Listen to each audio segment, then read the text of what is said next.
You have certain skills, certain good habits, certain ways that you execute, and you think you want to take that into your future. Yeah. But don't take your lack or your insecurity. Don't take your pain or your misery. That stays. Yeah, and if you can't think greater than how you feel in your life, then you're thinking in the past, and your life will stay the same. So teaching people how to break out of the biology of their hardwired programs, the biology of the conditioning emotionally of their body, the biology of their habituations is a process that requires a great amount of energy and awareness. But people are doing it, and they're doing it really successfully. Yeah. The story we tell ourselves is how we perceive the world.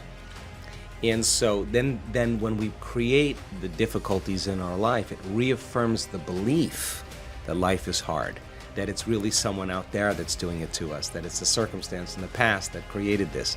Okay, let's take away the person that did it. Let's shoot him to the moon. Let's erase your past. Now what are you going to do now? You still got to do something, right? You're still alive. And I say we already know how to do this. We already know how to do this. We're wired to be creators. We're wired to do this. The thing that stops us, for the most part, in doing it is really the hormones of stress, because living in stress constantly is living in survival. And living in survival is living in emergency. In an emergency, it's not a time to create. In an emergency, it's not a time to open your heart. It's not a time to learn. It's not even a time to sit still. So most people then that are living in stress and living in survival, they can't believe in a future yet because it's not a time to create. So getting people to that point where they make up their mind, and they make up their mind enough to begin to think, there's got to be a better way. There's got to be something else. That awakening process typically happens when people reach their lowest denominator. They hit rock bottom, because then they can see themselves through the eyes of somebody else. You feel so altered, you're not returning any texts. You feel so altered, you don't want to go to dinner with your buddies. You feel so altered, you don't want to watch your favorite TV show. You're just disconnected. And that's when you start observing yourself. But my message is, why wait for that? I mean, you can learn and change in pain and suffering, or you can learn and change in joy and inspiration.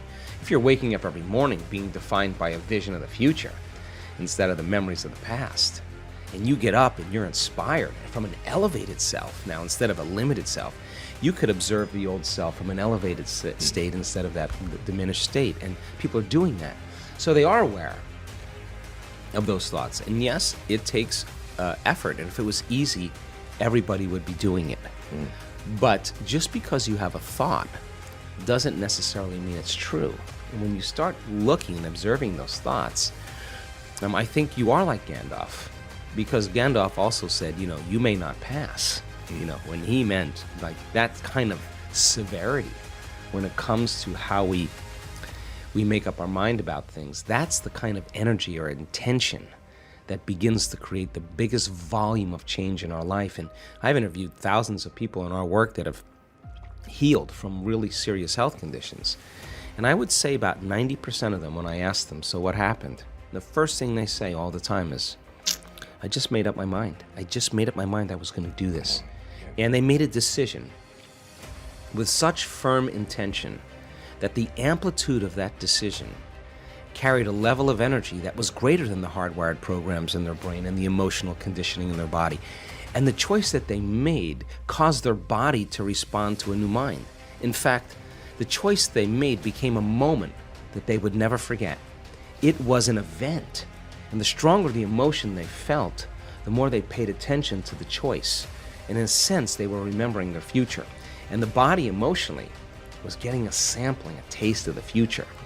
And they're aligned to that future, and that's when the body's healing began. That's when the miracle started, right in that moment. That's how powerful we really are. Now, what if you did that every day? What if you made up your mind every single day you weren't going to get up from your meditation until you were that person you wanted to be? Game on now. Because you'd have to do battle with all the things that are not consistent with it, and that's exactly how our brain works. So then, if you want to be wealthy, you can't feel lack. You want to be a master, you can't judge your coworker. You want to be like somebody great in history, then you better execute peace in every area of your life. That's the law.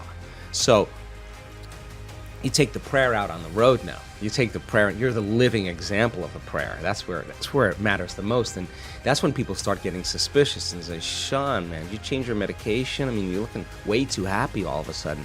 Well, you're not relying on anything outside of you to bring you joy.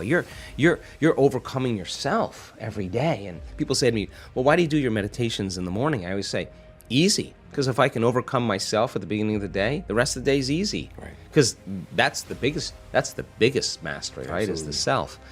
And so people are waking up to that, and they enjoy the process of seeing when they make those type of changes, the feedback that's happening in their lives. The synchronicities, the opportunities, the coincidences, those serendipities that are starting to happen, and they're going, wow, I am powerful.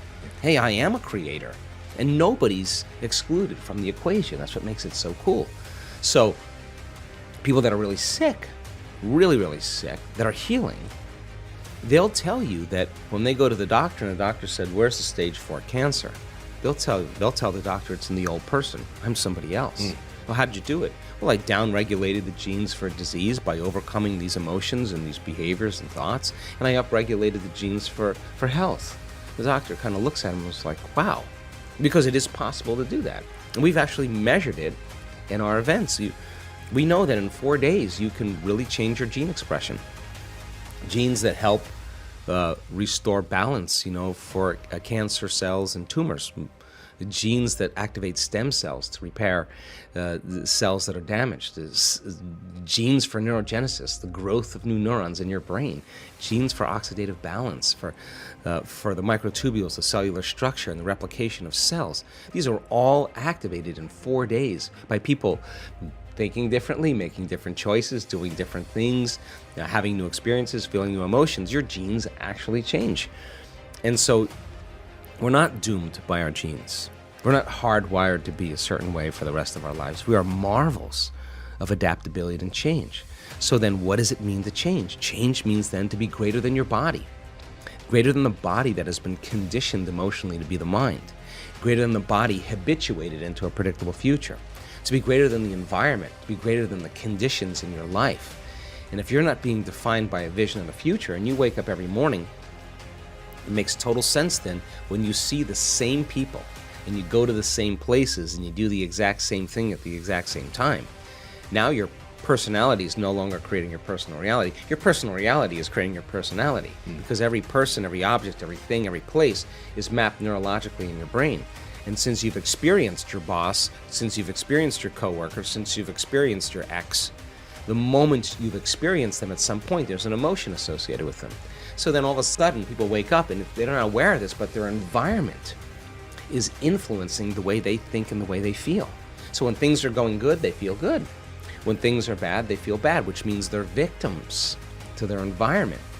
Why are you unhappy? Well, this person made me unhappy, which means unconsciously, that person is actually controlling the way I feel and the way I think. Now I'm a victim to that circumstance. So to change then is to be greater than that environment. So then you would have to reprogram the way you'd think and the way you'd feel to no longer return back to the same state of being. Now that's the mastery, because it isn't just having a great meditation and then getting on the freeway and flipping everybody off or judging your coworker. Right. You just return back to the old self. You got to be able to maintain that modified state of mind and body your entire day. And if you can, get ready, because weird things are going to happen in your life. So the person who's starting to try it out in a curious way, like, let's just do the experiment. Let's just see if I change my energy, I change the way I think I feel, is there going to be some effect in my life? When they start seeing that, they're no longer like, oh, I got to go create my life today.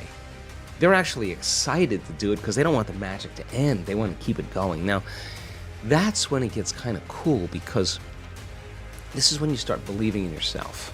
And when you believe in yourself, you believe in possibilities, right? When you believe in possibilities, you got to believe in yourself. When you stop believing in possibilities, you can't believe in yourself. So people are waking up and going, wow, it doesn't matter your skin color, it doesn't matter how rich you are, it doesn't matter how healthy you are, it doesn't matter how young you are, how old you are, how in shape, out of shape. Not even if you've ever meditated before. It doesn't even matter. It's a formula. And you don't need 40 years of dedication to meditation to get it. You just got to understand the formula. And like playing ping pong or hitting a golf ball or dancing the salsa. You're going to figure it out sooner or later, and it's going to get easier and it's going to get fun. That's what we want for people.